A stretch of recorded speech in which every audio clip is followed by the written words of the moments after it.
14 metre উচ্চ টাওয়ারে ঝুলিয়ে রাখা হয়েছে 9000 রুটি, আর সেই রুটি পাড়তে টাওয়ারে ঝাঁপিয়ে পড়ছে 12 জন সাহসী প্রতিযোগী।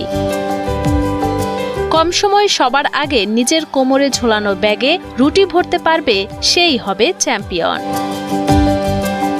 15 মে মধ্যরাতে হংকংয়ের চেংচাও দ্বীপে অনুষ্ঠিত হয় রুটি পাড়ার অদ্ভুত এই বান উৎসব।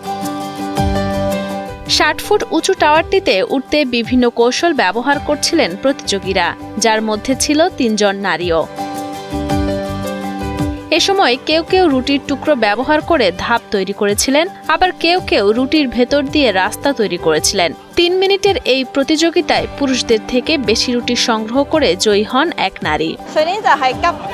গত বছর আমি আতঙ্কিত ও নার্ভাস ছিলাম, তবে এই বছর সবকিছু সংশোধন করেছি। আমি নারী পুরুষ সবার মধ্যে সর্বোচ্চ স্কোর পেয়েছি, তাই আমি বেশ খুশি। তবে এই রুটিগুলো কেবল শুধু রুটি নয়, বরং হংকংবাসীর বিশ্বাস যে ব্যক্তি সফলভাবে কাঠামোর শীর্ষে পৌঁছাতে এবং রুটি উদ্ধার করতে পারবে, তিনি তাদের পরিবারের জন্য সৌভাগ্য বয়ে আনবেন। এই রুটি উৎসব হংকংয়ের একটি ঐতিহ্যবাহী অনুষ্ঠান, যা নববর্ষের উদযাপনের অংশ হিসেবে পালিত হয়।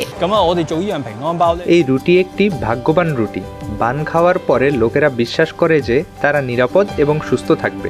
আমরা 50 বছরেরও বেশি সময় ধরে এটি করে আসছি এবং এখনো শান্তির এই আশীর্বাদ, এই ঐতিহ্য সবার কাছে নিয়ে যেতে চাই। হংকংয়ের স্থানীয়দের জন্য দিনটি আনন্দের একটি দিন। হাজার হাজার হংকংয়ের বাসিন্দা এবং পর্যটকরা ভাগ্যবান বানের স্বাদ নিতে জড়ো হয়েছিল ছোট দ্বীপ চেংচাওতে। এ সময় কুচকাওয়াজ প্রদর্শন করা হয়। কুচকাওয়াজে শিশুরা দেবতা ও দেবীর সাজে সেজেছিল এবং দ্বীপের রাস্তায় যাত্রা করার সময় তারা ঐতিহ্যবাহী গানের সাথেও নেচেছিল। উল্লেখ্য, 1 শতাব্দীরও বেশি সময় ধরে চেংচাও বাসিন্দারা দুর্যোগ দূর করতে এবং শান্তি ও নিরাপত্তার জন্য প্রার্থনার মাধ্যমে উৎসবের আয়োজন করে আসছে। বুদ্ধের জন্মদিনের স্থানীয় উদযাপনের সাথে মিল রেখে করোনা মহামারীর কারণে বাতিল হওয়ার পরে উৎসবটি পুনরায় 2023 সালে পূর্ণ মাত্রায় ফিরে আসে।